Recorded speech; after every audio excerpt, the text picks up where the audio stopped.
This is Tom Dillon, the Lifetime Liberal, and today is Monday, December 2nd, 2019. The title of this rant is Killing Us Softly. U.S. life expectancy rates continue to decline. Now, the first thing is we spend more money on medical than any other country in the world by a considerable amount. And we're not getting the bang for our buck. Now, there are a lot of things about that, but I just want to talk about these mortality rates. Now, this was from about 2 years ago, where the biggest increase in mortality rates was with white people in the 35 to 54 age bracket. And it showed that tremendous increase in deaths due to chronic liver disease, tremendous increases in death due to poisoning and to suicides.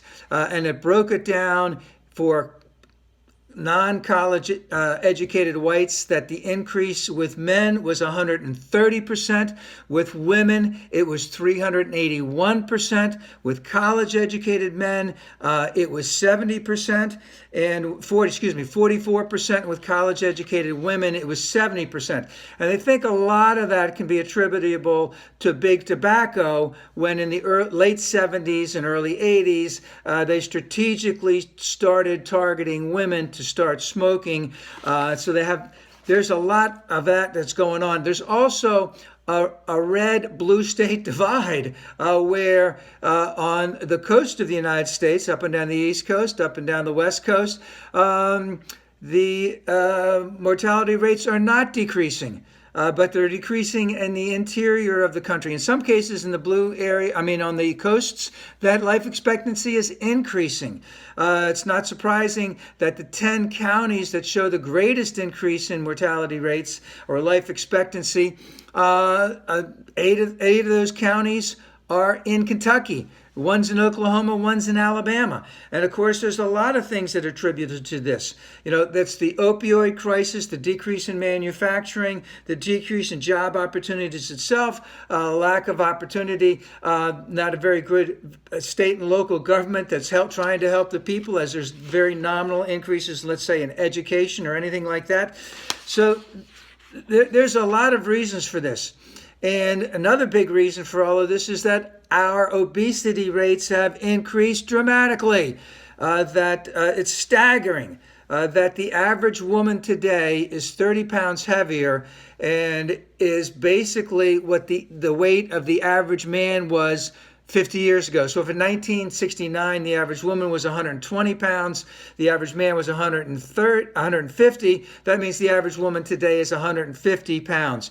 That's a staggering increase. And for adults over 20, the obesity rate is 39.8%, almost 40%.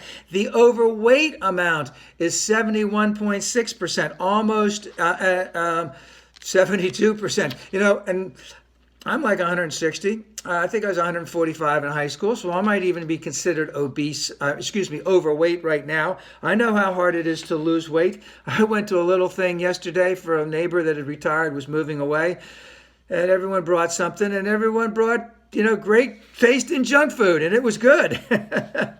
But what we basically have is a concerted effort by big pharma, big tobacco, big agriculture, because our portion size has dramatically increased in the last 40 years or so. Also, lack of opportunity, lack of increase in education spending, etc. And this goes from the federal level to the state level to the local level. There's a red state, blue state divide. There's no easy answers for this. There won't be any quick term solution, but there has to be some type of correlation that goes on between all the governments and how they're going to regulate industry. And I hate to use the term regulate, but we're poisoning ourselves. We're killing ourselves slowly, softly, as the government says, government is bad, everything that you do is good. We have to get rid of this concept. We have to get back to that we are here to help take care of each other, and that the profits of big pharma, big tobacco, big sugar, big agriculture are not as important as the health and well-being of our citizens. This is where we need to go back to.